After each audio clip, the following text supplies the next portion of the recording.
Hello everyone! Thank you all for coming here today. It's a pleasure to see you all up here. My name is Fabiola Candra Dewi Setyawan and I am a psychology student at Soegijapranata Catholic University and I come from Bogor, West Java. Today I'll be talking about celebrity worship syndrome, an obsessive addictive disorder that has been strongly related to K-pop community. As part of community itself, I'm not denying that some cases of fangirling and fanboying have been concerning, and this is not only a curious to K-pop fans, but also for someone who like or have interest in someone or not just celebrity. And having a coveted idol character or someone to look up to is a normal love, admiration, and maybe even feeling you have for them. However, excessive love for idols needs to be watched out for, as this could be a sign that you maybe have celebrities worship syndrome. All public figures can become object of one's obsession, such as writers, maybe politicians, and business people. However, research shows that one of these mental health disorders tends to target televisions, celebrity singers, and film actor and actresses. My presentation is divided into parts.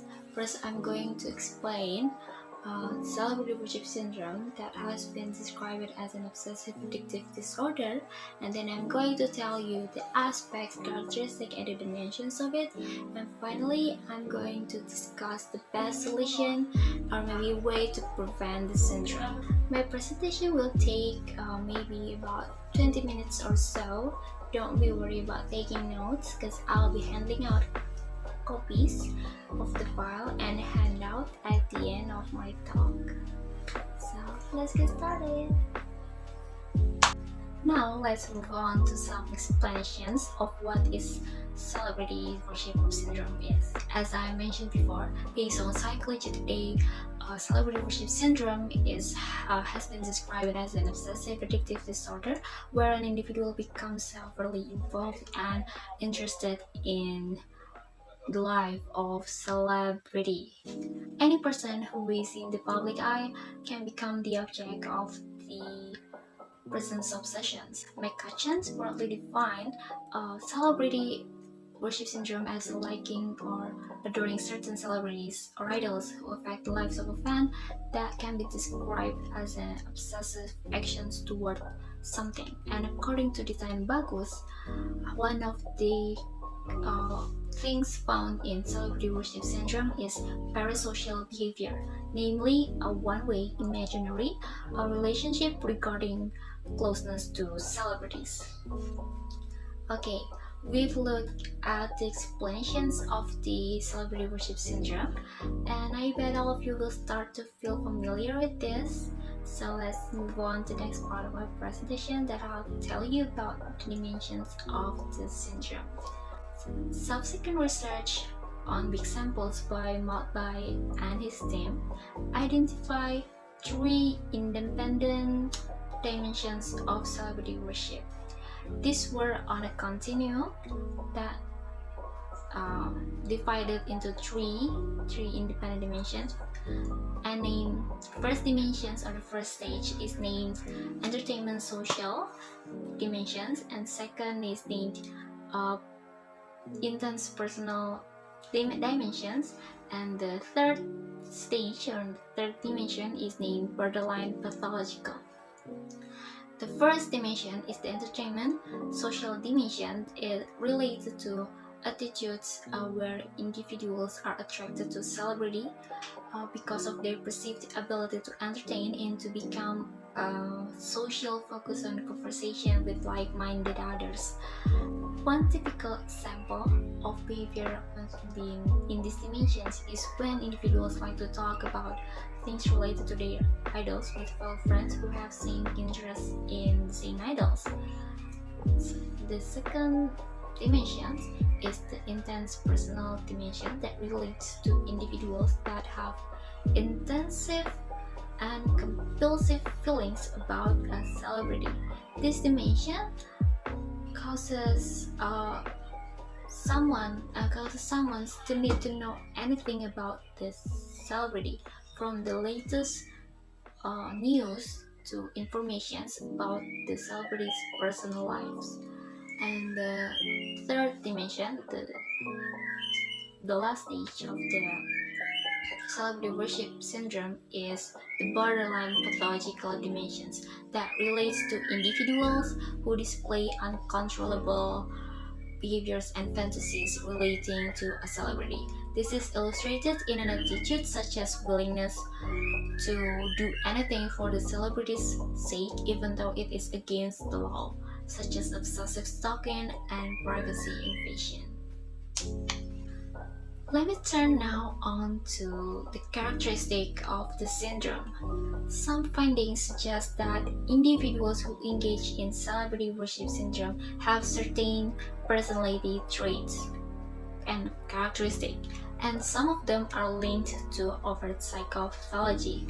Low scores, medium scores, and high scores on the celebrity's attitude scales that identifies individuals who are overtly absorbed or addicted to their interest in celebrity, were associated with cognitive rigidity, identity fusion, dissociation, poor interpersonal boundaries, depression, anxiety, body image concerns, and compulsive buying. Okay, so now I'm going to discuss it one by one. First is cognitive rigidity. Cognitive rigidity is the consequence of a lack of mental flexibility. It could be defined as an inability to change behavior or beliefs when they are ineffective to reach your objective. Cognitive rigidity could cause alterations of the regulation of the behavior, creating inefficient behavioral pattern. Second is identity diffusion. The term refers to the process of a person trying to figuring out who are they. And typically it is the part of adolescence when a person has not fully realized that their social identity or define their personality traits, and they are not actively seeking for it too. The third is dissociation. Researchers found that low levels of celebrity worships were not associated with either fantasy proneness or dissociations. However, medium levels of celebrity worships were associated with fantasy proneness, and high levels of celebrity worship syndromes were associated with both fantasy proneness and dissociation. And dissociation was related to establishing contact with the celebrity. An example, attempting to contact favorite celebrity through telephone calls, letters, emails, and all of that largely based upon fantasy and inaccurate beliefs. Whereas absorption was related to having sexual thoughts about and feelings toward a favorite celebrity, as well as stalking them. Fourth is poor interpersonal boundaries.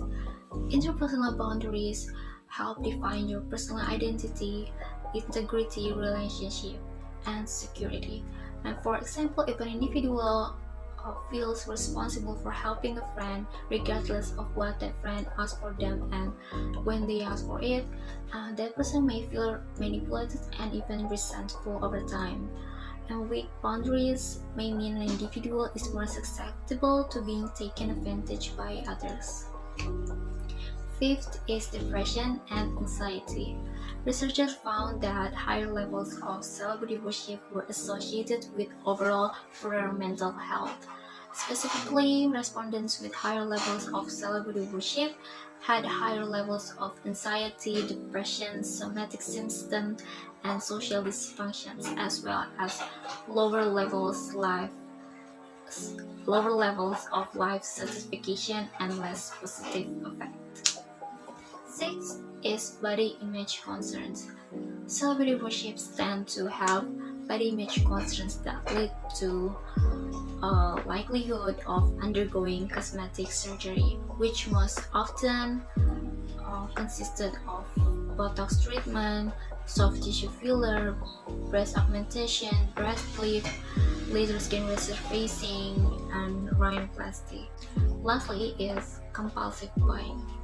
The love and admiration of a fan for their idol can be seen from the way they collect, hunt, buy for merchandise related to their idol.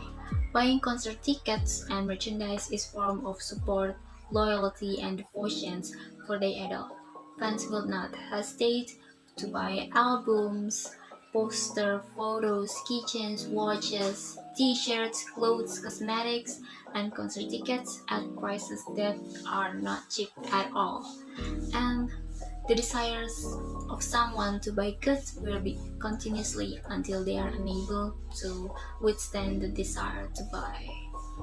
Well, I've taught you about the characteristic, dimension, and things that are related to celebrity worship syndrome. I'd like now to discuss the best solution or maybe way to prevent the syndrome.